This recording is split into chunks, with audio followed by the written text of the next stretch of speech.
Pag nakakita tayo ng barko, ang unang napapansin natin ay yung laki nito, yung body, yung bridge, at syempre yung iconic na angkla na nakasabit sa gilid. Pero alam nyo ba na hindi lang ito basta mabigat na bakal na itatapon mo lang sa tubig? Maraming akala na ang angkla ay parang parking brake lang na sapat na ang bigat para pigilan ang barko.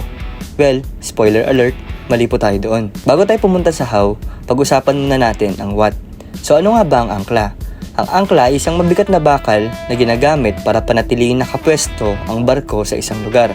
Para siyang parking brake ng barko, kapag ang barko ay huminto sa gitna ng dagat o malapit sa pantalan, ibinababa ang angkla papunta sa seabed o ilalim ng dagat para hindi ito tangayin ng alon o hangin.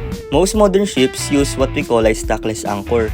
Meron itong mahabang katawan na tinatawag na shank at yung para mga kuko sa ilalim na tinatawag namang flukes. Itong flukes na to ang sekreto kung bakit hindi tinatangay ng agos ang barko kahit gaano pa kalakas ang hangin. Isipin nyo, ang angkla na parang isang higanting pako. Hindi siya gumagana dahil lang sa bigat niya. Gumagana siya dahil bumabaon siya sa seabed o ilalim ng dagat. So paano nga ba gumagana ang angkla? Simple lang ang prinsipal niya. Kapag ibinaba ang anchor, bumabaon ito sa lupa o buhangin sa ilalim ng dagat. Dahil sa bigat at hugis nito, kumakapit ito sa seabed. Kasama ng kadena o anchor chain. Nagkakaroon ng resistance na pumipigil sa barko na umusog. Hindi lang basta ibinabato ang angkla, may tamang proseso ito.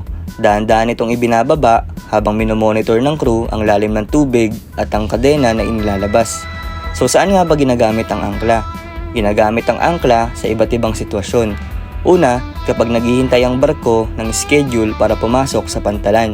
Hindi agad lahat ng barko ay pwedeng dumaong, kaya nag-aangkla muna sila sa anchorage area. Pangalawa, kapag may emergency. Halimbawa, kung nasiraan ang makina, pwedeng gamitin ng angkla para hindi maanod ang barko. Pangatlo, sa mga lugar na walang docking facilities. Sa halip na dumaong, nag-aangkla na lang ang barko sa malalim na bahagi ng dagat. Ngayon, punta naman tayo sa isang medyo technical pero interesting na topic, ang pagbilang ng shackles. Ano ba ang shackle?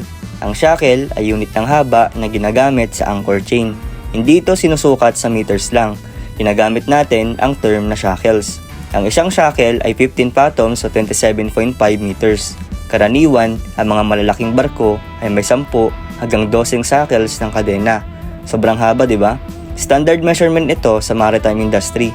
Ibig sabihin, kapag sinabi mong 3 shackles in the water, ang ibig sabihin nun ay nasa mga 82 meters na ng kadena ang nakababa sa dagat. Paano binibilang ang shackles? Hindi naman gumagamit ng metro sa gitna ng dagat. Instead, may markings ang anchor chain para madaling malaman kung ilang shackles na ang nailalabas. So paano nga ba nalalaman? Ang bawat shackle ay may color coding at markings. Halimbawa, ang unang shackle ay may specify na kulay o marking. Ang pangalawa, ibang kulay naman.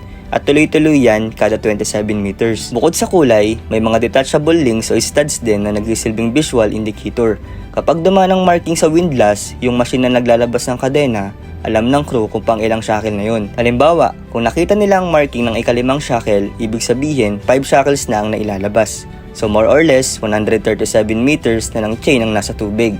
Bakit mahalaga ang tamang bilang ng shackles?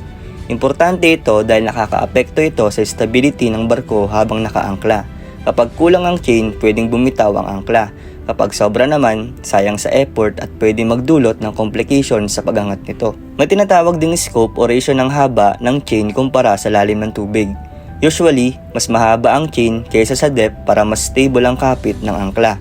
Sa madaling salita, ang angkla ang nagsisilbing panigurado na hindi basta-basta gagalaw ang barko. At ang shackles naman ang tumutulong para masukat ng tama kung gaano karaming kadena ang kailangan para maging safe at stable ang barko. Kaya sa susunod na makita ka ng barko na tila nakatigil lang sa gitna ng dagat, tandaan mo, hindi lang ito basta nakahinto. Malamang ito ay nakaangkla at maingat na minomonitor ng crew ang bawat shackle ng kadena nito. At doon nagtatapos ang ating kaalaman tungkol sa angkla at shackles. Simple sa unang tingin pero napakahalaga sa mundo ng paglalayag.